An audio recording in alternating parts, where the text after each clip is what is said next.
আপনি একটা কাজ করেছেন প্রকাশ্যে অথবা গোপনে, আপনার কথা কাজ যদি আল্লাহ পছন্দ করেন এটাকে ইবাদত বলে। আপনারা এখন একটা কথা বললেন, এই কথা যদি এটা আল্লাহ পছন্দ করে, আপনি একটা কাজ করলেন, কাজ যদি আল্লাহ পছন্দ করে, আপনি কথাটা প্রকাশ্যে বললেন, এটা যদি আল্লাহ পছন্দ করে, আপনি কাজ প্রকাশ্য করেছেন, এটা যদি আল্লাহ পছন্দ করে, আপনি গোপনে একটা কাজ করেছেন, এটা যদি আল্লাহ পছন্দ করে, আপনি গোপনে একটা কথা বলেছেন, এটা যদি আল্লাহ পছন্দ করে, বাস এটাই ইবাদতের অন্তর্ভুক্ত হয়ে যাবে। উপস্থিত হযরত উলামায়ে কেরাম, মুসলমান ভাইয়েরা, আল্লাহ তাআলার দরবারে শুকরিয়া আদায় করছি, আল্লাহ আমাদেরকে এই ইসলাহি মাহফিলে উপস্থিত হওয়ার তৌফিক দান করেছেন, বলি আলহামদুলিল্লাহ। সূরাতুজ জারিয়াত 56 নম্বর আয়াতে কারিমা তেলাওয়াত করেছে। রাসূলুল্লাহ সাল্লাল্লাহু আলাইহি ওয়াসাল্লামের একটি হাদিস পেশ করেছে। আয়াতে আল্লাহ তাআলা বলেন, ওয়ামা খালাকতুল জিন্না ওয়াল ইনসা ইল্লা লিয়াবুদুন, জিন এবং ইনসানকে আমি সৃষ্টি করেছি ইবাদত করার জন্য। জিন ইনসান তাদেরকে সৃষ্টি করেছি আমার ইবাদত করার জন্য। আয়াত দ্বারা বোঝা যায় আমাদেরকে সৃষ্টির উদ্দেশ্য হলো আল্লাহর গোলামি করা, দাসত্ব করা, ইবাদত করা। কতদিন ইবাদত করব?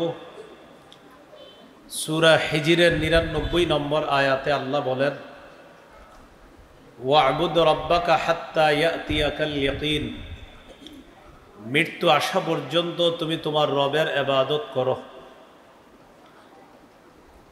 ইবাদত এই ব্যাপারে কয়েকটি কথা।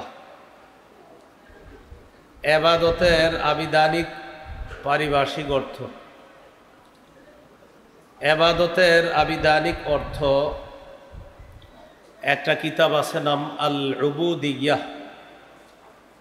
উবুদিয়্যাহ শব্দের অর্থ হলো দাসত্ব, গোলামি। এই কিতাবের 33 নম্বর পৃষ্ঠা শাইখুল ইসলাম ইবনে তাইমিয়া রহমতুল্লাহি আলাইহি বলেন, আল ইবাদাতু আসলু মানাহু আয-যুল, ইবাদতের আসল অর্থ হলো নত হওয়া, বিনয়ী হওয়া। আল ইবাদা ফিল ইসলাম একটা কিতাব আছে, এই কিতাবের 28 নম্বর পৃষ্ঠা আছে। ইবাদত বলা হয় কুল্লু খুদুইন লাইসা ফাওকাহু খুদু', প্রত্যেক ওই বিনয় যেই বিনয়ের উপর আর বিনয় হয় না তাকে ইবাদত বলে। আল ইবাদা ফিল ইসলাম এই কিতাবের 30 নম্বর পৃষ্ঠা আছে। ইবাদত বলা হয় হিয়া তাআতু মা গায়াতিল খুদু', চূড়ান্ত বিনয়ের সাথে আল্লাহর আনুগত্য করাকে ইবাদত বলা হয়। আজকে আপনারা যারা এশার নামাজ পড়ছেন, মাগরিব, আসর, জোহর, ফজর পড়ছেন, যারা আল্লাহ বাঁচায় রাখলে যারা ভবিষ্যতে ইবাদত করবেন, ইবাদতের সময় আপনি এতটাই বিনয়ী হতে হবে, মানুষ হিসাবে এর চেয়ে বিনয়ী হওয়া আর সম্ভব না। এত কঠিন পর্যায়ের বিনয় আপনার হতে হবে আল্লাহর সামনে। আল্লাহর সামনে এত বেশি ছোট হতে হবে, মানুষ হিসাবে আপনি এর চেয়ে ছোট আর হইতে পারেন না, এরকম ছোট হতে হবে আল্লাহর সামনে। এটাকে বলা হয় ইবাদত। ইবাদতের পারিভাষিক অর্থ।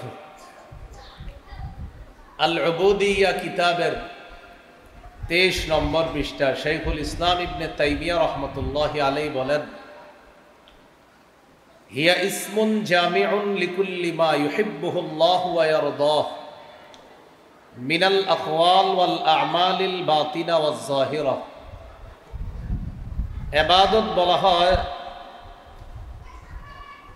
প্রত্যেক ওই কথা কাজ, যেই কথা কাজকে আল্লাহ পছন্দ করেন। কথাটা প্রকাশ্যে বলেন, গোপনে বলেন, আপনি একটা কাজ করেছেন প্রকাশ্যে অথবা গোপনে, আপনার কথা কাজ যদি আল্লাহ পছন্দ করেন এটাকে ইবাদত বলে। আপনারা এখন একটা কথা বললেন, এই কথা যদি এটা আল্লাহ পছন্দ করে, আপনি একটা কাজ করলেন, কাজ যদি আল্লাহ পছন্দ করে, আপনি কথাটা প্রকাশ্যে বললেন, এটা যদি আল্লাহ পছন্দ করে, আপনি কাজ প্রকাশ্য করেছেন, এটা যদি আল্লাহ পছন্দ করে, আপনি গোপনে একটা কাজ করেছেন, এটা যদি আল্লাহ পছন্দ করে, আপনি গোপনে একটা কথা বলেছেন, এটা যদি আল্লাহ পছন্দ করে, বাস এটাই ইবাদতের অন্তর্ভুক্ত হয়ে যাবে। তাহলে এখন থেকে মনে রাখবেন যে আজকে থেকে আমি যত কথা কাজ যা কিছু আমি করি না কেন, আমার এই কথা কাজ গোপনে হোক প্রকাশ্যে হোক, যদি আল্লাহ পছন্দ করে, বাস এটাই ইবাদত হয়ে যাবে। ইমাম কুরতুবী রহমতুল্লাহ আলাইহি বলেন, ইবাদত বলা হয় হিয়া ইবারাতুন আন তাওহীদি ওয়া ইলতিজামি শারাঈ দীনি। আল্লাহর একত্ববাদের ঘোষণা দেওয়াকে ইবাদত বলা হয়। আল্লাহর দ্বীনের নিয়ম কানুনগুলা আঁকড়ে ধরার নাম হলো ইবাদত। আল্লাহর একাত্মবাদের ঘোষণা দেওয়া। এখানে যারা আছি বলেন তো, আমাদের রব একমাত্র কে? আল্লাহ। তাহলে আমরা তাওহীদের ঘোষণা দিচ্ছি, একমাত্র কার ইবাদত করি? আল্লাহ। আর আল্লাহর দ্বীনের যে বিধিবিধান, এই বিধানগুলা যদি আমরা আঁকড়ে ধরি, এটাকে পারিভাষিক অর্থে ইবাদত বলা হয়। এগুলো ইবাদত সম্পর্কে প্রথম কথা, আবিধানিক পারিভাষিক অর্থে। ইবাদত সম্পর্কে দ্বিতীয় কথা, পবিত্র কোরআনে ইবাদত বা দাসত্ব দুই প্রকার।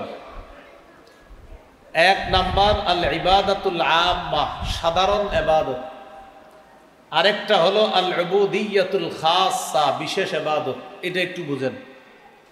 একটা হলো পবিত্র কোরআনে ইবাদত বা দাসত্ব দুই প্রকার।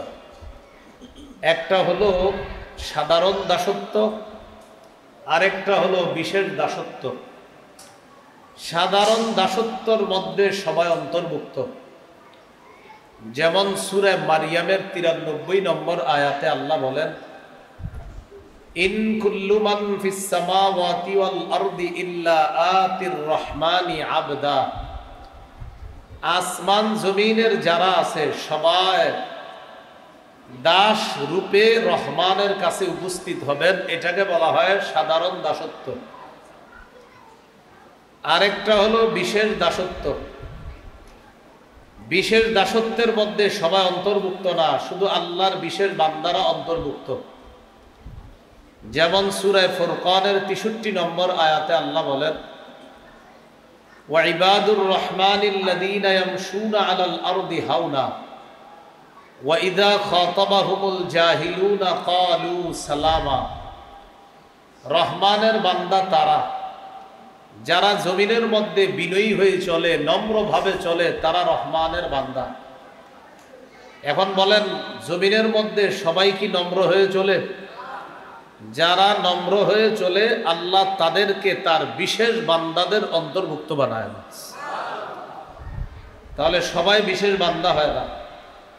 আল্লাহর বিশেষ বান্দা যারা বিশেষ ইবাদত করে, তারাই আল্লাহর বিশেষ বান্দা হয়ে যায়।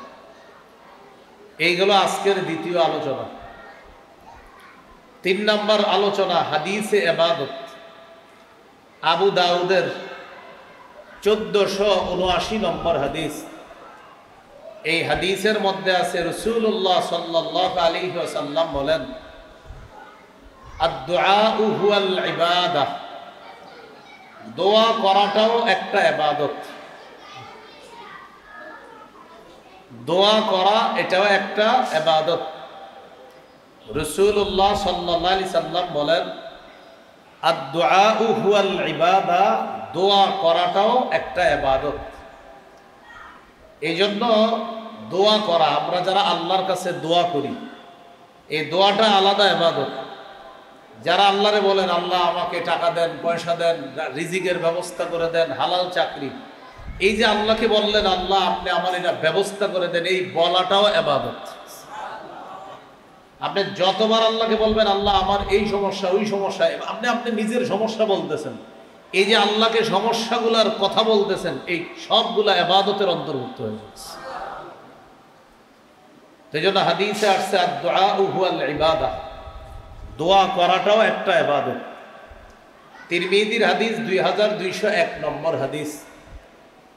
এই হাদিসের মধ্যে আছে রাসূলুল্লাহ সাল্লাল্লাহু আলাইহি সাল্লাম বলেন, আল ইবাদাতু ফিল হারজি কা হিজরাতিন ইলাইয়া, কলহ বিপর্যয়ের সময় ইবাদত করা আমি নবীর কাছে হিজরত করার সমতুল্য। বুঝেন না? আবার বলি, ফিতনা ফাসাদের জামানায় ইবাদত করা, যেমন বর্তমান যুগ এটা হলো ফিতনার যুগ, এই ফিতনার জামানায় ইবাদত করা নবী বলেন আমার কাছে হিজরত করলে যেই সওয়াব, ফিতনার জামানায় কেউ ইবাদত করলে কেমন যেন সে আমি নবীর কাছে হিজরত করছে। এটাও ইবাদতের একটা অর্থ। মুসনাদে আহমদ হাদিসের কিতাব, এই কিতাবের 6895 নম্বর হাদিস। এই হাদিসের মধ্যে আছে ইন্নাল আবদা ইযা কানা আলা তরিকাতিন হাসানাতিন মিনাল ইবাদাহ, কোন বান্দা যদি ইবাদতের উত্তম একটা পদ্ধতি গ্রহণ করে। এটা কিভাবে? প্রতিদিন মাগরিবের নামাজের পর আপনার একটা অভ্যাস হইল অন্যান্য জিকির করার পরেও আপনি 10 পৃষ্ঠা কোরআন তেলাওয়াত করেন প্রতিদিন, এটা আপনার অভ্যাস। অথবা ফজরের নামাজের পর অন্যান্য মুসল্লিরা যে ইবাদত করে আপনিও সেগুলা করেন, কিন্তু আপনি অতিরিক্ত কিছু ইবাদত করেন, যেমন প্রতিদিন ফজরের পরে আপনি কোরআনের 10 পৃষ্ঠা নিয়মিত পড়েন, এটা আপনার একটা অভ্যাস। সুম্মা মারিদ, হঠাৎ আপনি একদিন অসুস্থ হয়ে গেছেন। আপনি প্রতিদিন যে ইবাদতটা করেন, হঠাৎ একদিন অসুস্থ হয়ে গেছেন, অসুস্থতা হওয়ার কারণে ওই যে প্রতিদিন একটা অভ্যাস আছে ইবাদত করার, এটা আর করতে পারেন নাই, কিন্তু আপনার অন্তরটা ব্যথিত এই কারণে, আহারে আমি প্রতিদিন 10 পৃষ্ঠা কোরআন করি, আমার অভ্যাস, আজকে পারলাম না। আল্লাহ তাআলা ফেরেশতাদেরকে বলে, আমার এই বান্দা সুস্থ থাকলে যেই ইবাদত করত, অসুস্থতার কারণে এখন ইবাদত করতে পারতেছে না, তুমি সওয়াব লেখা বন্ধ করবা না। আমার বান্দা সুস্থ অবস্থায় ইবাদত করলে যেই সওয়াব লিপিবদ্ধ করতা, অসুস্থতার কারণে যদিও ইবাদত করতে পারে না, আমি আল্লাহ তো কম দেই না, তার সওয়াব লেখা বন্ধ করবো না, সব লিখে দেব। এই জন্য ইবাদতের ভালো কিছু অভ্যাস তৈরি করা। হাদিসের একটা কিতাব আছে, নাম সহিহুল জামে। এই কিতাবের 4214 নম্বর হাদিস। এই হাদিসের মধ্যে আসছে,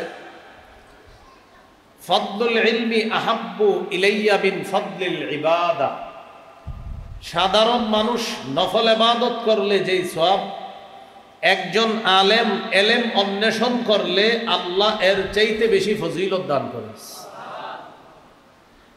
সুবহানাল্লাহ। আসতে গেছেন এই কারণে, কারণ আলেমের মর্যাদা বেশি। হ্যাঁ, নবীজি বলেন সাধারণ মানুষের ইবাদত করা আর আলেমের এলেম অন্বেষণ করা, একজন আলেম এলেম অন্বেষণ করতেছে আর সাধারণ জনগণ নফল ইবাদত করতেছে।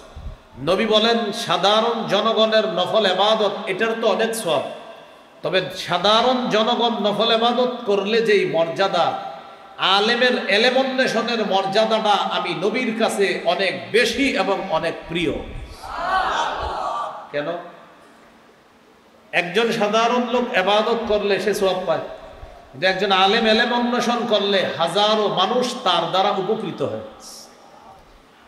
মসজিদে 100 জন মানুষ নফল ইবাদত করে আর একজন আলেম এলেম অন্বেষণ করে, তাদের ইবাদত বিশুদ্ধ নাকি অশুদ্ধ, এই বিশুদ্ধ আর অশুদ্ধ হওয়ার জন্য একজন আলেমের এলেমের প্রয়োজন।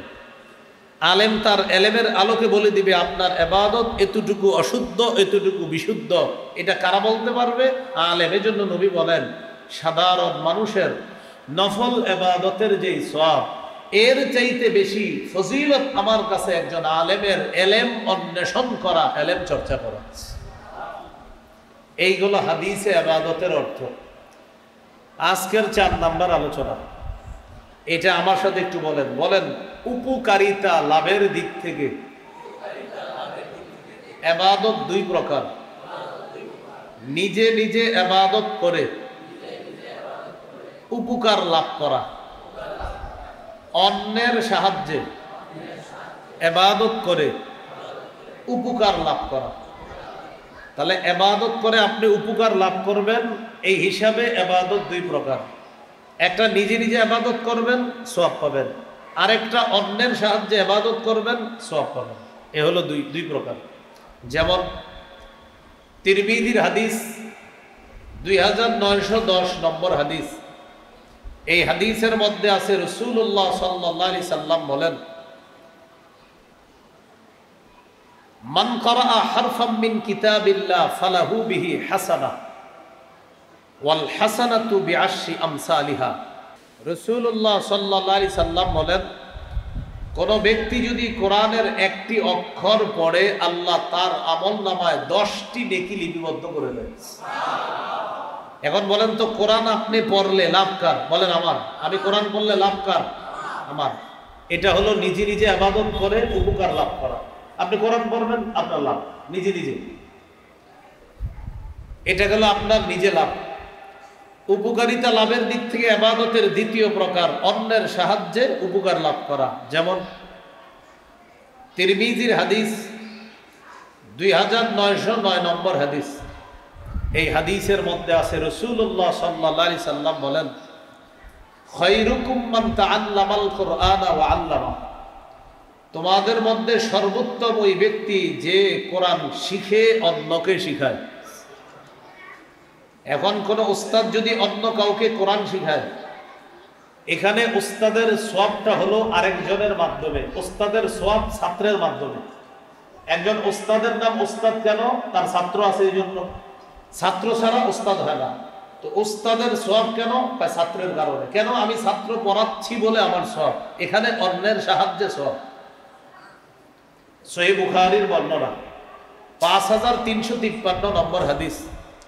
রাসূলুল্লাহ সাল্লাল্লাহু আলাইহি সাল্লাম বলেন, আস-সাঈ আলাল আরমিলাতি ওয়াল মিসকিন কাল মুজাহিদি ফি সাবিলিল্লাহ আবিস সাইমিল কাইমিল কানিতি বিআয়াতিল্লাহ।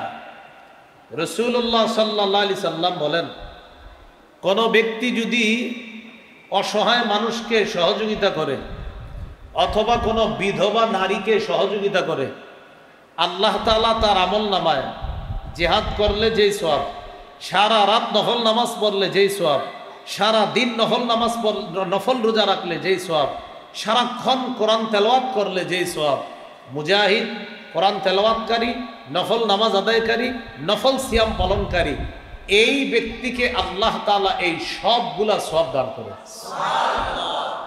যে ব্যক্তি কোনো অসহায় মানুষকে সহযোগিতা করে, কোনো অসহায় বিধবার সহযোগিতা করে, আল্লাহ তাকে মুজাহিদের, রাত জাগরণ করে ইবাদতকারীর, দিনের বেলা নফল রোজাকারী, আর যে অবিরত কোরআন তেলাওয়াত করে, আল্লাহ তাআলা এই ব্যক্তিকে এই সবগুলা সওয়াব দান করে।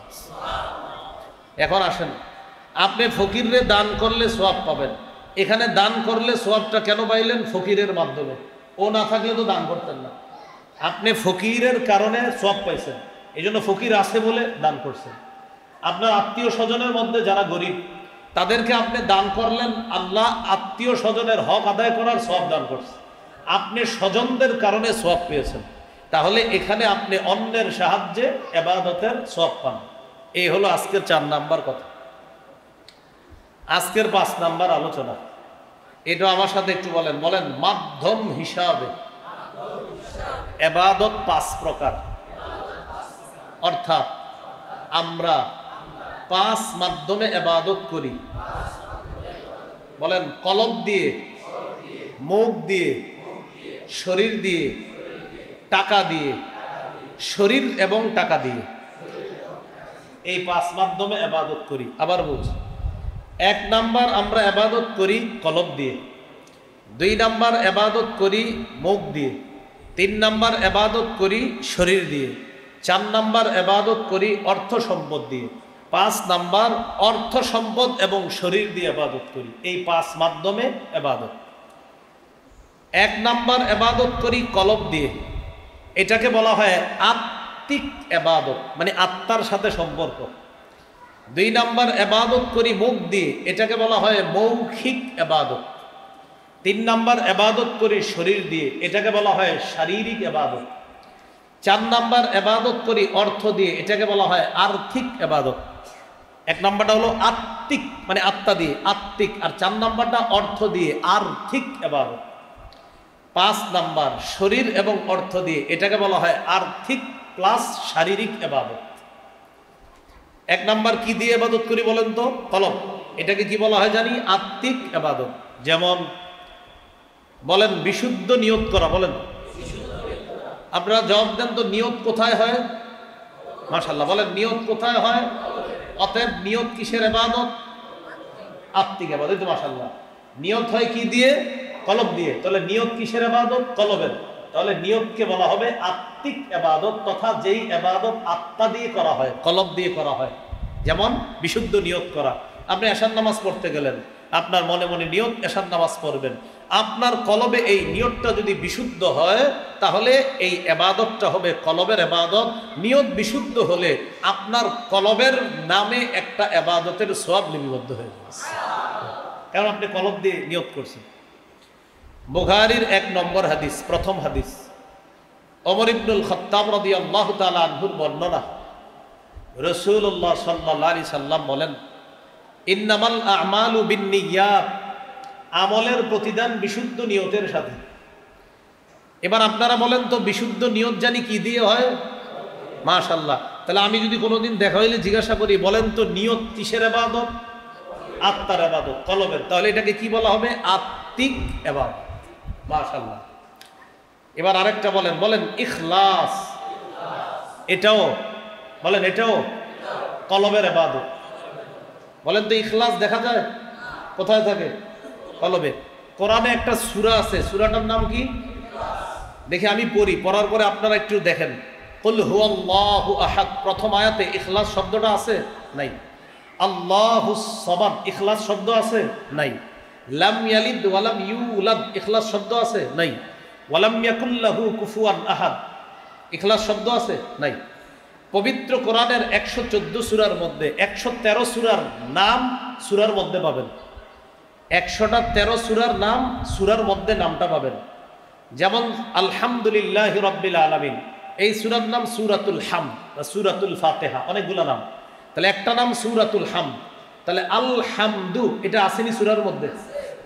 সূরা বাকারা, বাকারা মানে গাবি, এই সূরার মধ্যে বাকারা অসংখ্যবার আছে। তাহলে সূরার নাম বাকারা, বাকারাটা সূরার মধ্যে আছে। পরের সূরা সূরা আলী ইমরান, সূরা আলী ইমরান, এই আলী ইমরান কথাটা সূরার মধ্যে আছে। ইন্নাল্লাহা আস্তাফা আদামা ওয়া নূহা ওয়া আলা ইব্রাহিমা ওয়া আলা ইমরান আলাল আলামিন। যতগুলা সূরার নাম পাবেন, নামগুলা সূরার মধ্যেও পাবেন, কিন্তু একটা সূরার নাম সূরার মধ্যে নাই, এটার নাম সূরাতুল ইখলাস। কেন নাই বলেন আমার সাথে? কারণ বলেন, ইখলাস দেখা যায় না। বলেন ইখলাস দেখা যায় না, ইখলাস দেখানো যায় না।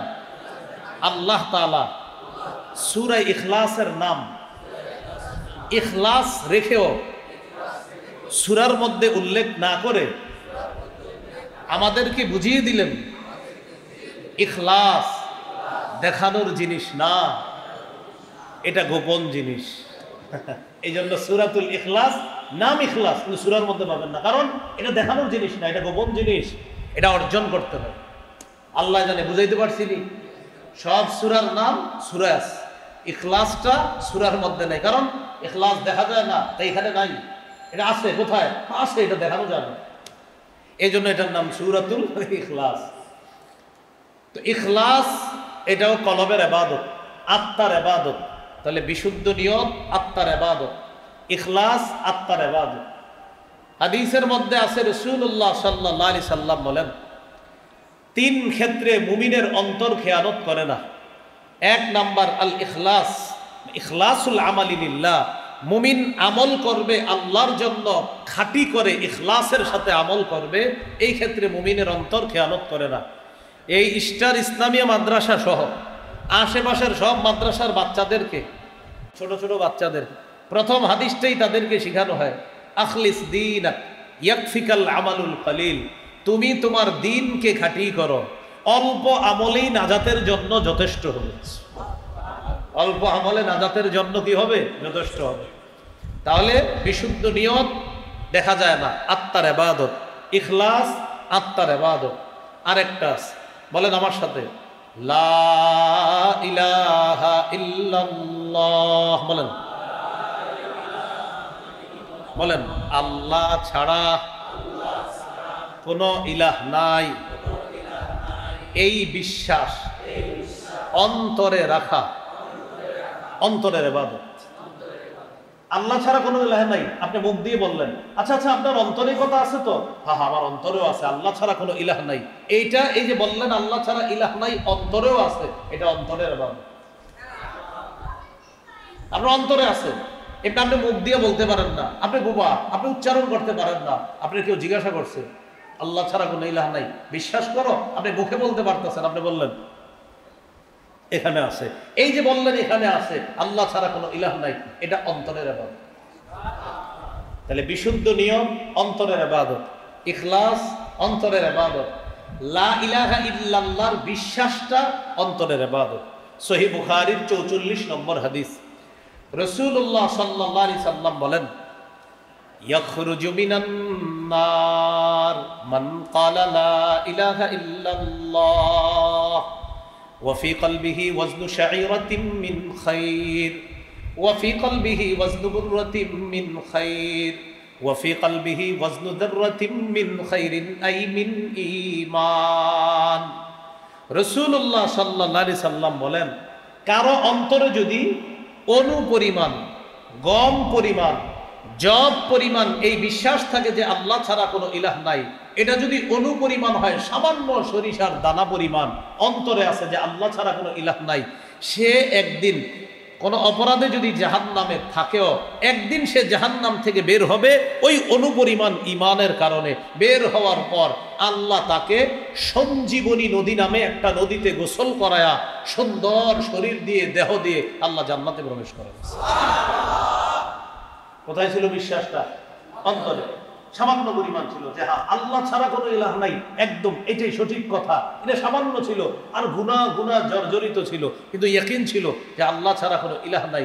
এই এতটুকু ইমানের কারণেও আল্লাহ তাকে একদিন জান্নাতে নিয়ে যাবে। তাহলে বলেন তো, নিয়ত করা কিসের ইবাদত? ইখলাস কিসের ইবাদত? লা ইলাহা ইল্লাল্লাহর বিশ্বাস কিসের ইবাদত? আমরা কয় মাধ্যমে ইবাদত করি? 5। 1 নাম্বার কি দিয়ে? নিয়ত নামক ইবাদতটা কি দিয়ে করি? অন্তর দিয়ে। ইখলাস নামক ইবাদত কি দিয়ে করি? অন্তর দিয়ে। লা ইলাহা ইল্লাল্লাহর বিশ্বাস, এই বিশ্বাসটা কি দিয়ে রাখি? মাশাআল্লাহ। এবার আমার সাথে বলেন সুন্দর চিন্তা ভাবনা করা। তো বলেন আপনারা চিন্তা কি দিয়ে করে? বাস সুন্দর চিন্তা করাও কলবের ইবাদত। সুন্দর চিন্তা করা কলবের ইবাদত। যেমন একটু আমার দিকে তাকান, আমি আসমানের দিকে তাকাইলাম, সুবহানাল্লাহ, খুঁটি ছাড়া আসমান আল্লাহ কিভাবে এইভাবে রেখা দিছে, আমি চিন্তা করতেছি, একটা খুঁটিও নাই, এত বড় আসমান আমার মাথার উপরে, আমি চিন্তা করতেছি। জমিনের দিকে তাকাইলাম, তাকানোর পর চিন্তা করতেছি জমিনের নিচে পানি, পানির উপরে জমিনটা ভাসমান থাকার কথা, কই জমিন তো ভাসমান না। আচ্ছা জমিন স্থির কেন? আকাশে এইভাবে দাঁড়িয়ে আছে কেন?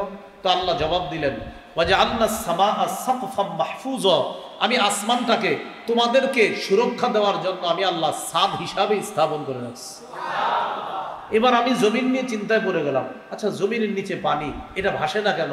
আল্লাহ জবাব দিয়ে দিলেন, ওয়াজআলনাল জিবালা আওতাদা, আমি ভাসমান জমিন উপর, এই জমিনের উপরে পাহাড়কে বসায়া দিয়া পেরেক হিসাবে এই জমিনের উপর রেখে দিয়ে জমিনের নড়াচড়া বন্ধ করে তোমাদের বসবাসের উপযোগী বানায় দিচ্ছে। তো দেখেন, এটা তো আমি বললাম, কিন্তু আমি চিন্তা করতেছি আসমান দাঁড়ায় আছে, জমিন এইভাবে এত সুন্দর, আল্লাহর সৃষ্টি এত নিখুঁত, কোনো খুঁত নাই, আসমান এত তালাশ করলাম, কোনো ছিদ্র পাচ্ছি না আসমানের। এই যে চিন্তা করতেছি, চিন্তার কারণে আল্লাহ তাআলা আমার এই সুন্দর চিন্তাটাকে কলবের ইবাদতের অন্তর্ভুক্ত করে সওয়াব দিয়ে দিবেন। ওই যে সুন্দর চিন্তা করছেন কলব দিয়ে। আরো সুন্দর নিয়ম শিখে আপনাদেরকে, আপনি আর আপনার পাশের প্রতিবেশী দুইজন একসাথে নামাজ পড়েন, তো যিনি আপনার প্রতিবেশী উনি 4 ওয়াক্ত নামাজ পড়েন, বাকি রইল কয় ওয়াক্ত? ওনারে খালি আপনি বুঝেন, আপনি চিন্তা করেন আমার এই ভাইয়েরে আমি আরেক ওয়াক্ত নামাজি কিভাবে বানানো যায়, আচ্ছা ওনারে ফজরের সময় উঠাইতে পারি না, কিভাবে উঠান যায়? ওনারে কি আমি ফোন করবো ফজরের সময়? চিন্তা করতেছেন না। আচ্ছা ওনারে আমি ফজরের সময় যদি ওনার বাসার সামনে গিয়ে ডাক দিই কেমন হয়? না। আচ্ছা ওনার সাথে আজকে পরামর্শ করি যে ভাইজান ফজরের সময় আপনি উঠতে পারেন না, চলেন দায়িত্ব নিই, আজকে থেকে ফজরের সময় আপনারে উঠাবো। এর কয়েকটা অপশন হতে পারে। এক, আপনার আমি ফোন দিব ফজরের সময়। দুই, আপনার বাসার সামনে গিয়ে আপনারা ডাকবো। আপনি কোনটাতে রাজি বলেন? এই যে সারাদিন চিন্তা করে আপনি সুন্দর একটা বুদ্ধি বের করলেন, এই সুন্দর চিন্তাটাকে আল্লাহ কলবের ইবাদতের অন্তর্ভুক্ত করেন। কেন? আপনি একটা মুসলমান ভাইকে নামাজি বানানোর ফিকির করতেছেন। মনে থাকবে নি সূরা আলী ইমরানের 190 191 নম্বর আয়াতে আল্লাহ এটা বলেছে, ওয়াতাফাক্কারুনা ফি খালকিস সামাওয়াতি ওয়াল আরদ। যারা আসমান জমিনের সৃষ্টি নিয়ে চিন্তা করে, করার পর বলে রব্বানা মা খালাকতা হাযা বাতিলা, আল্লাহ এই আসমান জমিন আপনি অনর্থক সৃষ্টি করেন নাই। এই যে আসমান জমিন নিয়ে আল্লাহর সৃষ্টি নিয়ে সুন্দর চিন্তা করা, এটাও অন্তরের ইবাদতের অন্তর্ভুক্ত করে আল্লাহ আপনাকে সওয়াব দান করবেন। এখানে আপনারা যারা আছেন অনেকের স্ত্রী আছে, মাশাআল্লাহ বিবি আছে। সহিহ বুখারীর 56 নম্বর হাদিস, আপনি আপনার বিবির মুখে এক লোকমা খাবার উঠায় দিতেছেন, বিবির মুখে। এখন এই যে খাবারটা, এটা কিনছেন কে? আপনি কিনছেন টাকা দিয়ে। পরিবারের পিছনে খরচ করলে আল্লাহ তাআলা সদকার সওয়াব দিয়ে দেন। তাহলে এক নাম্বার, আপনি যে আপনার বিবির জন্য ভাতের ব্যবস্থা করেছেন, এটারও একটা সওয়াব পাইছেন। আরেকটা হলো আপনি আপনার বিবির মুখে লোকমা উঠিয়ে দিলেন আর নিয়ত করছেন যে আমি তাকে মোহাব্বতে এই খাবারের লোকমাটা উঠিয়ে দিলাম। সহিহ বুখারীর 56 নম্বর হাদিস, রাসূলুল্লাহ সাল্লাল্লাহু আলাইহি সাল্লাম বলেন, ইন্নাকা লান তুনফিকা নাফাকাতান তাবতাগী বিহা ওয়াজহাল্লাহ ইল্লা উজিরতা আলাইহা হাত্তা মা তাজআলু ফি ফামি ইমরাতিক। তুমি যদি আল্লাহকে খুশি করার জন্য কিছু দান করো, এটার প্রতিদান পেয়ে যাবা। এমনকি তুমি তোমার বিবির মুখে যে খাবারের লোকমাটা যদি উঠায়া দাও, আর যদি মনে মনে নিয়ত করো আল্লাহ আল্লাহ আপনারই বান্দি, তার মা বাবা ছেড়ে আমার কাছে আসছে, আমি মোহাব্বতে তাকে এক লোকমা খাবার তার মুখে উঠিয়ে দিলাম। রাসূল সাল্লাল্লাহু আলাইহি সাল্লাম বলেন, এটার কারণেও আল্লাহ তোমাকে সদকা করার সওয়াব দান করবেন। বিবিরে খাবার দিবেন দূরের কথা, গত 10 বছর তো আপনাদের ভালো কোনো কথাই হয় নাই, ঝগড়া ছাড়া। কেন বাজার এরকম হইলো, ওরকম হইলো কেন, এই হইলো কেন, না হইলো কেন? আপনি যদি ভালো কথা বলবেন সুযোগই তো হয় না আপনার। অথচ রাসূলুল্লাহ সাল্লাল্লাহু আলাইহি সাল্লাম পারিবারিক জীবন আমাদেরকে শিখিয়ে গেছে কত সুন্দর করে। স্ত্রীকে নিয়ে রাতের বেলা খাবারের পর আল্লাহ রাসূল হাঁটছেন, উম্মতকে শিখিয়ে দিয়েছেন যে শোনো, স্ত্রীকে নিয়ে মাঝে মাঝে এরকম হাঁটতে হবে। কিন্তু আপনি তো গত 10 বছর ঝগড়ার কারণে সুযোগই পাননি। এই জন্য ঘরগুলা সুন্নাহ মোতাবেক সুন্নাহ পরিবেশ করা দরকার, যেন আপনার পরবর্তী প্রজন্মই সুন্দর পরিবেশে বড় ওঠে। আল্লাহ আমাদেরকে কথাগুলা বোঝার তৌফিক দান করে। স্ত্রীর সাথে কখনো মনোমালিন্য যদি হয়ে যায় কোনো কারণে, বাচ্চাদের সামনে স্ত্রীর সাথে ঝগড়া করবেন। যদি দেখেন বাচ্চা সামনে এসে পড়ছে, বাস ঝগড়া অফ করে দেন। হইতে পারে পারিবারিক কোনো বিষয়ে মান অভিমান হতে পারে, কিন্তু সন্তানের সামনে আল্লাহর হস্তে কখনো ঝগড়া করবেন না। সন্তানের সামনে কখনো না, কোনোদিনও না। আপনি ঝগড়া চলতেছে, হঠাৎ বাচ্চা এসে করছে, হয়তো আপনি চলে যান অন্যদিকে, স্ত্রী চলে যান, ঠিক আছে ঝগড়াটা স্টপ রাখেন, পরে আবার একটু করে শুরু করবেন। বাচ্চার সামনে না। কথাগুলো কি মান অভিমান হয়? এটা হতে পারে, কিন্তু বাচ্চাদের সামনে ঝগড়া করেন না। তাদের খারাপ প্রতিক্রিয়া পড়ে তাদের উপর, খারাপ প্রভাব পড়ে তাদের উপর। হঠাৎ এই বাচ্চা আপনাদের দিকে ফেল ফেল দৃষ্টিতে তাকিয়ে থাকবে, আম্মু আব্বুকে বকা দেয়, আব্বু আম্মুকে বকা দেয়, কেন, ঘটনা কি? এরকম ওর ভিতরে মানসিকতা কাজ করে। তাহলে পরিবারের এই বিষয়গুলো খুব গুরুত্ব সহকারে রাখা। আমরা মূল আলোচনায় চলে আসি। ইবাদত কয় মাধ্যমে করি? 1 নাম্বার কি দিয়ে? অন্তর দিয়ে। আশা করি অন্তরের ইবাদতগুলো আপনাদেরকে বুঝাইতে পারছি। বলেন তো নিয়ত কিসের ইবাদত? ইখলাস, লা ইলাহা ইল্লাল্লাহর বিশ্বাস, অন্তরের ইবাদত। সুন্দর চিন্তা করা, অন্তরের ইবাদত। আল্লাহ কথাগুলো মনে রাখার তৌফিক দান করেন। 2 নাম্বার, ইবাদত করি জবান দিয়ে, মুখ দিয়ে ইবাদত করি, মৌখিক ইবাদত, যেমন তিলাওয়াতুল কোরআন, কোরআন তেলাওয়াত করা। কোরআন তেলাওয়াত করা এটা মুখের ইবাদত। কোরআন তেলাওয়াতের অবস্থাটা বর্তমানে এমন, আমরা মনে করি মাদ্রাসায় যারা পড়ে আর পড়ায় তাদের কাজ হলো শুধু কোরআন পড়বে, কোরআন শিখাবে।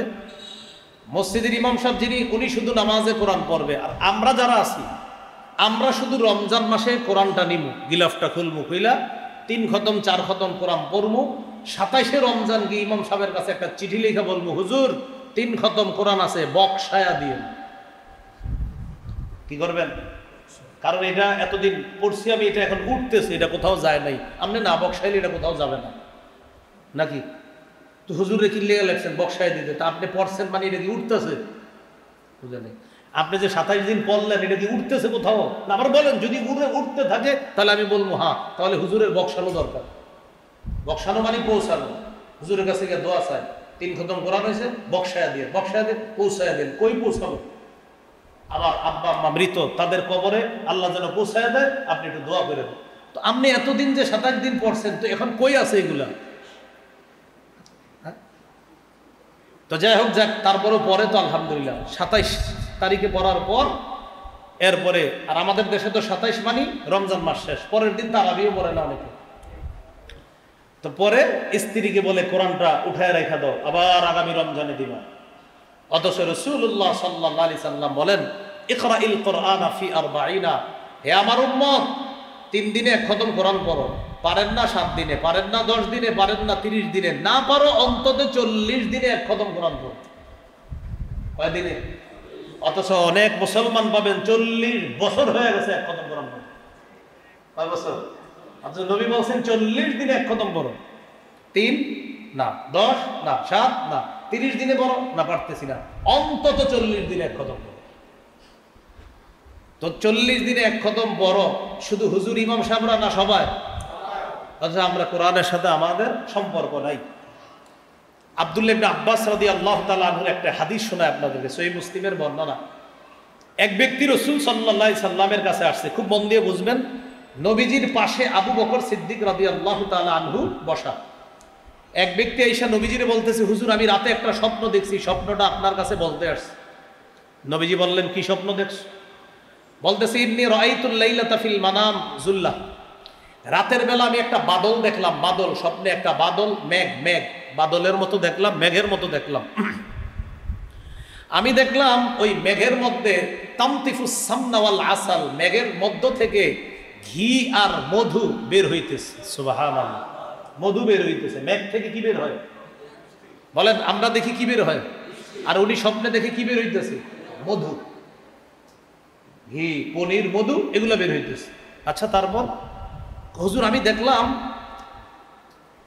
রাআইতুন নাসা ইয়াতাকাফফুনা মিনহা, মানুষ দলে দলে ওই মধু সংগ্রহ করতেছে। সুবহানাল্লাহ। আচ্ছা, আর কি দেখছো? আমি দেখলাম ফাল মুস্তাকসিরুনা ওয়াল মুকিল্লুনা, কেউ মধু বেশি নিতেছে, কেউ মধু কম নিতেছে। আবু বকর সিদ্দিক রাদিয়াল্লাহু তাআলা আনহু বললেন, ইয়া রাসূলুল্লাহ, আপনি অনুমতি দিলে স্বপ্নের ব্যাখ্যাটা আমি করি। সুবহানাল্লাহ, আপনি অনুমতি দিলে স্বপ্নের ব্যাখ্যাটা আমি করি। এখন আমি যে স্বপ্নের ব্যাখ্যাটা বলে দিচ্ছি, আবু বকর সিদ্দিক রাদিয়াল্লাহু তাআলা বলছে, এখন একটু মনে রাখেন, আপনারা কিন্তু ভুলে আমারে কোথাও স্বপ্নের ব্যাখ্যা জিজ্ঞাসা করবেন না। আমি কিন্তু স্বপ্নের ব্যাখ্যা পারি না, এটা আলাদা একটা বিদ্যা। এটা আমাদের দেশের অনেক ওলামা একরাম পারে, তবে আমি ব্যক্তিগতভাবে এই বিদ্যায় পারদর্শী না। তা আপনারা এই ওয়াজ শোনার পরে আবার আমারে কোথাও কিন্তু স্বপ্নের ব্যাখ্যা জিজ্ঞাসা করেন না, এটা আগে বলে দিলাম। তো আবু বকর সিদ্দিক রাদিয়াল্লাহু তাআলা আনহু বললেন, হুজুর আপনি অনুমতি দিলে আমি ব্যাখ্যাটা বলি। নবীজি বললেন, করো। আবু বকর সিদ্দিক রাদিয়াল্লাহু তাআলা আনহু বললেন, হুজুর যেই মেঘ ওই ব্যক্তি স্বপ্নে দেখছে, ফাজুল্লাতু জুল্লাতুল ইসলাম, এই বাদলটার দ্বারা উদ্দেশ্য হলো ইসলাম। আচ্ছা, তারপর হুজুর আর যে মধু দেখছে, এই মধু দ্বারা উদ্দেশ্য হলো আল কোরআন, আল্লাহর কোরআন। হুজুর এখানে আল্লাহর কোরআনটা মধু দ্বারা কেন কোরআন উদ্দেশ্য? যে হালাওয়াতুহু ওয়া লিনুহু, কোরআনের মিষ্টতা আর কোরআনের সৌন্দর্যতা উদ্দেশ্য হলো মধু। মধু যেমন পিওর খাঁটি, এটা জান্নাতি খাদ্য, কোরআনও এমন খাঁটি। আর মধু যেমন মিষ্টি, কোরআনও মুমিনের কাছে মিষ্টি। মধু কি মিষ্টি? তো আবু বকর সিদ্দিক বললেন, হুজুর এখানে কোরআন, এটাও মুমিনের কাছে মিষ্টি, হালাওয়াতুল। আচ্ছা ঠিক আছে আবু বকর, তারপর হুজুর আর যে ওই যে মধু কেউ কম নিছে কেউ বেশি নিছে, এটার ব্যাখ্যা হলো মানুষের মধ্যে কিছু মানুষ কোরআন কেউ বেশি গ্রহণ করবে, কোরআন কেউ কম গ্রহণ করবে, এটা হলো ব্যাখ্যা। এই জন্য প্রিয় ভাইয়ারা, আবু বকর সিদ্দিক ব্যাখ্যা দিয়ে দিলেন, কোরআন কেউ বেশি গ্রহণ করবে, কেউ কম গ্রহণ করবে। আল্লাহর হস্তে একটা সন্তান মাদ্রাসায় দেন। কেন?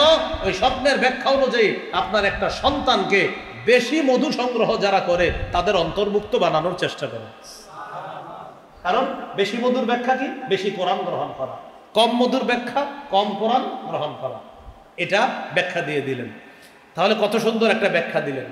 এই জন্য যারা আজকে থেকে, এই যে আজকে থেকে আপনি চিন্তা করবেন, আগামী রমজান পর্যন্ত যদি দেখেন আপনার কোরআন পড়া বাড়ছে, তো বুঝতে হবে আপনার মধু সংগ্রহ বাড়ছে। মধু ওই যে স্বপ্নের। আর যদি দেখেন না কোরআন পড়া এই ওয়াজের পরেও বাড়ে নাই, বুঝতে হবে আপনার ওই মধু সংগ্রহ যারা কম করে আপনি তাদের অন্তর্ভুক্ত।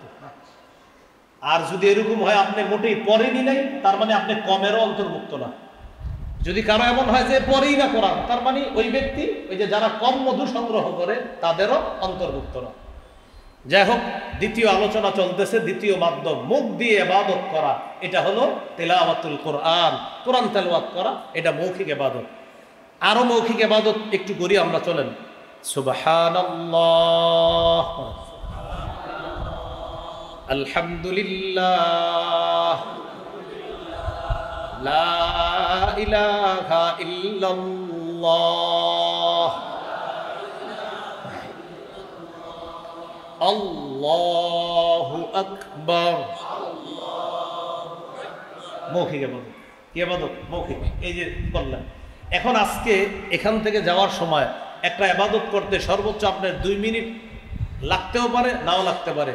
এই ইবাদতটা করা একদম সহজ, মুখ দিয়ে করবেন। 2 মিনিট বা এর চেয়ে কম বেশি লাগবে। কারা কারা করবেন ইনশাআল্লাহ? করবো তো ইনশাআল্লাহ। পড়েন সুবহানাল্লাহি ওয়া বিহামদিহি। আবার আবার আবার আবার 5 বার হইল। আর 95 বার যাওয়ার সময় পড়বেন। 95 আর 5 কত?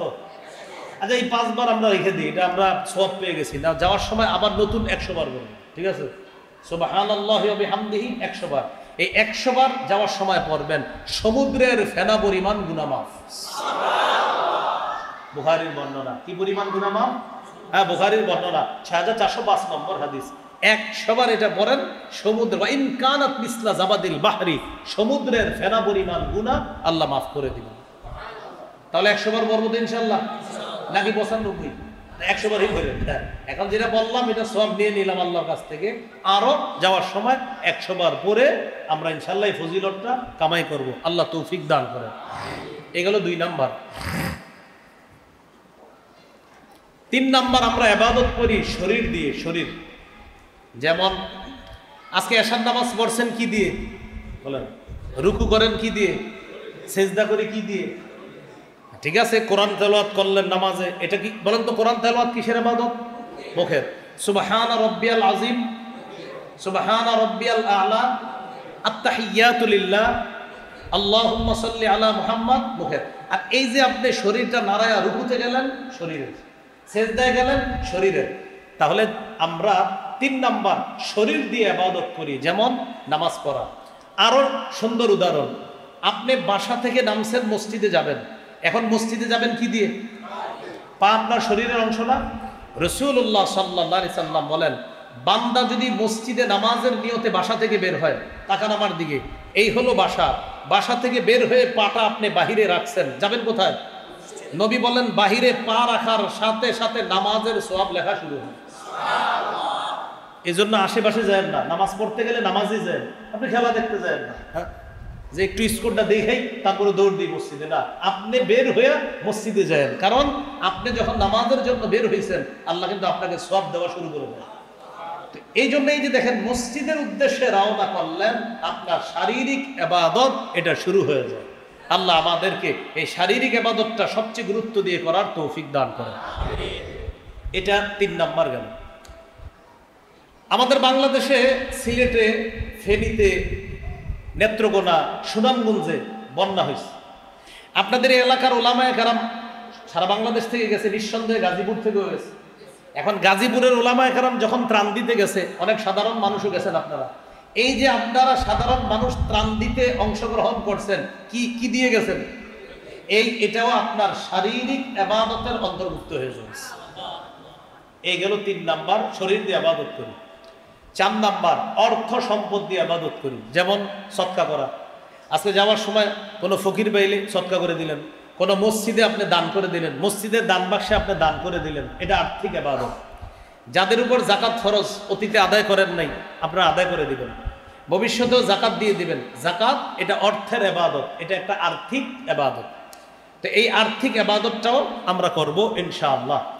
রাসূলুল্লাহ সাল্লাল্লাহু আলাইহি ওয়াসাল্লাম বলেন, কোন ব্যক্তির উপর যদি জাকাত ফরজ হয় আর সে যদি জাকাত না দেয়, সে যে জাকাত দিল না, কিয়ামতের ময়দানে এই সম্পদটা বিষধর টেকু সাপে রূপান্তরিত হয়ে তার পুরা শরীরটা এই সাপ দিয়ে পেঁচানো হবে।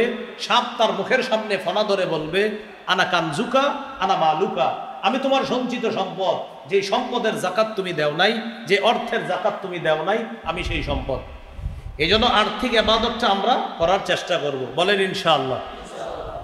সর্বশেষ, আমরা কিছু ইবাদত করি অর্থ দিয়ে এবং শরীর দিয়ে, দুইটা একসাথে, অর্থ এবং শরীর। যেমন হজ করা, আল্লাহ সকলকে তৌফিক দান করেন। কি করা? হজ করা। হজ করতে টাকা লাগেনি, শরীর লাগেনি? তাহলে হজ করতে টাকাও লাগে, শরীরও লাগে। এটার নাম আর্থিক এবং শারীরিক ইবাদত। এবছর যারা হজের উদ্দেশ্যে রওনা করেছে, এবছর যারা এই মুহূর্তে আল্লাহর ঘরের মেহমান হওয়ার জন্য সৌদি আরব অবস্থান করতেছে, যারা যাবে, আজকেও গিয়েছে, আগামীকাল যাবে, এইভাবে আরও কয়েকদিন ফ্লাইট হবে, যেতে থাকবে, আমরা তাদের জন্য দোয়া করব। প্রতিটা দোয়ায় বলবেন, আল্লাহ তাদের টাকা পয়সা দিয়েছেন তাই তারা হজে গিয়ে যাইতে পারছে, আল্লাহ মাবুদ আমার তো ওই পরিমাণ অর্থ নাই, কিন্তু আপনি চাইলে ব্যবস্থা করা কোনো ব্যাপার না। এইভাবে আল্লাহর কাছে দোয়া করতে থাকবেন। আল্লাহ কখন যে কবুল করে ফেলবে সেটা আপনি জানেনও না, তাই প্রতিটা দোয়া বলবেন, আল্লাহ আপনি একটু আমাকেও হজের জন্য কবুল করবেন। আল্লাহ এই জায়গায় যারা আছি, আমরা যারা হজ করেছি, আরও করার তৌফিক দান করেন। যারা করতে পারে নাই, আল্লাহ তাআলা তাদেরকে হজ করার তৌফিক দান করেন। রাসূলুল্লাহ সাল্লাল্লাহু আলাইহি সাল্লাম বলেন, মান হাজ্জা লিল্লাহ, যে ব্যক্তি আল্লাহর জন্য হজ করে, আর আল্লাহর জন্য হজ করলো, সে অশ্লীল কথা বলল না, অশ্লীল কাজ করলো না, সে এমনভাবে ফিরে আসবে হজ থেকে যেন তার মা আজকে তাকে জন্ম দিয়েছে। দেখি পরীক্ষা নেই, কয় মাধ্যমে ইবাদত করি? এক, কি দিয়ে? 2 নাম্বার কি দিয়ে? মুখ দিয়ে। 3 নাম্বার শরীর দিয়ে। 4 নাম্বার অর্থ সম্পদ। 5 নাম্বার অর্থ সম্পদ এবং শরীর দিয়ে। বলেন তো, উপকারিতা লাভের দিক থেকে ইবাদত কয় প্রকার? 1 নাম্বার নিজে ইবাদত করে উপকার লাভ করা। 2 নাম্বার অন্যের সাহায্যে ইবাদত করে উপকার লাভ করা। মনে থাকবেন ইনশাআল্লাহ। বলেন তো, এই ফিতনা ফাসাদের জামায় ইবাদত করা কার কাছে হিজরত করার মতো? সুবহানাল্লাহ, নবীর কাছে হিজরত করার মতো। আচ্ছা, আপনাদের কেউ ভালো একটা ইবাদতের অভ্যাস করলেন, হঠাৎ আপনি অসুস্থ হয়ে গেলেন, আজকে ইবাদতটা করতে পারতেছেন না, আপনার ওই মুহূর্তে কি হবে বলেন তো? মাশাআল্লাহ, সওয়াব লিপিবদ্ধ চলতে থাকবে। এই জন্য প্রিয় ভাইয়ারা, এই যুগে আমরা একবার সুবহানাল্লাহ কোয়ার সুযোগ পাইলে বইলে ফেলেন যে সুবহানাল্লাহ, ওই টাইমে একটা অনর্থক কথা বললেন না। একবার সুবহানাল্লাহ বলার সুযোগ পাইলে বইলা ফেলবেন, একবার আলহামদুলিল্লাহ সুযোগ পাইবেন, বইলা ফেলবেন। কেন? আরো 10 জন মানুষ ওরা আলহামদুলিল্লাহ বলতেছে না, তাই আপনি বইলা ফেলেন। ওরা আল্লাহু আকবার বলতেছে না, আপনি বইলা ফেলেন। জান্নাতে জান্নাতীরা গেলে কোনো আফসোস থাকবে না, একটা আফসোস থাকবে, কি? ইস, আমি যদি দুনিয়ার ওই সময়টা আরো কাজে লাগাইতাম, তাহলে জান্নাতে আমার অবস্থানটা এখানে না হয়ে আরো অনেক উঁচুতে অবস্থান হতো। জান্নাতীদের একটা আফসোস থাকবে, কি? আমি আরেকটু উঁচুতে আমার অবস্থান হতো। তো তোমার হয় নাই কেন? আহা, আমি দুনিয়াতে ওই মুহূর্তে একটু সুযোগ পাইছিলাম, পারলে ইবাদত করতাম, কিন্তু করি নাই, অন্য কিছু করছি। ইস, যদি ওই সময়টা কাজে লাগাইতাম, তো আজকে আমার অবস্থান আরো উপরে থাকতো। এই জন্য ওই দিন যেন আফসোস করতে না হয়। প্রিয় ভাইয়ারা, প্রতিটা মুহূর্ত কাজে লাগানোর চেষ্টা করেন, প্রতিটা মুহূর্ত। এই জন্য সর্বশেষ কথা আপনাদের সামনে আজকে থেকে বলেন, পারলে ভালো কথা বলবো, না পারলে চুপ থাকবো, চুপ থাকতে না পারলে ঘুমায় থাকবো। এরপরেও সময়গুলা অনর্থক নষ্ট করবো না। পারলে ভালো কথা বলবেন, পারলে ভালো কথা আজকে থেকে, যে হুজুর আমি ভালো কথা বলবো, এরপরে আপনি ভালো কথা বললেও আরো মন চায় একটু পেশাল পারতে, মানে একটু আড্ডাবাজি করতে, তখন আপনি চুপ থাকবেন। না, চুপ থাকতে পারতেছেন, ইবলিস খালি খোঁচায়, বল বল বল, তখন আপনি বলবেন, ইবলিস বহুত জ্বালাইতেছে, এবার ঘুমাই যাবে, ও যাতে আপনারে ডিস্টার্ব করতে না পারে। পারলে ভালো কথা বলবেন, না পারলে চুপ থাকবেন, চুপ থাকতেও না পারলে ঘুমায় যাবেন। এই ইবলিসকে চান্স দেওয়া যাবে না। আল্লাহ তাআলা আমাদের সকলকে ইবাদত সম্পর্কে যে কথাগুলো বললাম, যতটুকু বুঝতে পারছেন একটু মনে রেখে যতটুকু পারেন আজকে বাসায় গিয়ে বা আপনার পরিচিত জনদেরকে একটু বুঝাইবেন যে শোনো, আমরা 5 মাধ্যমে ইবাদত করি, কিছু ইবাদত অন্তর দিয়ে করি। যেমন তুমি বিশুদ্ধ নিয়ত করো, এটা অন্তর দিয়ে। ইখলাস, এটা অন্তরের ইবাদত। লা ইলাহা ইল্লাল্লাহর বিশ্বাস, এটা অন্তরের ইবাদত। তুমি যে সুন্দর চিন্তা ভাবনা করো, এটাও অন্তরের ইবাদত। এইভাবে তারে বুঝানো। কিছু ইবাদত মুখ দিয়ে, ভাই তুমি যে সুবহানাল্লাহ বলো মুখ দিয়ে, এটা তোমার মুখের ইবাদত। কিছু ইবাদত শরীর দিয়ে, এই যে তুমি রুকু করো, সিজদা করো, এটা হলো তোমার শরীরের ইবাদত। কিছু ইবাদত সম্পদ দিয়ে, তুমি যে প্রতিদিন গার্মেন্টসে যাওয়ার সময় 5 টাকা একজনকে দান করো, এটা তোমার আর্থিক ইবাদত। কিছু ইবাদত শরীর দিয়ে, অর্থ দিয়ে। আমাদের দেশে যারা উমরা যায়, হজে যায়, এটা হলো তাদের অর্থ এবং শরীরের ইবাদত। মনে থাকবেন ইনশাআল্লাহ। আল্লাহ তাআলা আমাদের সকলকে যে কথাগুলো শুনলাম বললাম, আমরা সবাই যেন ইবাদতের মাধ্যমে নিজেদের জীবনটা গঠন করতে পারি, আল্লাহ তৌফিক দান করেন।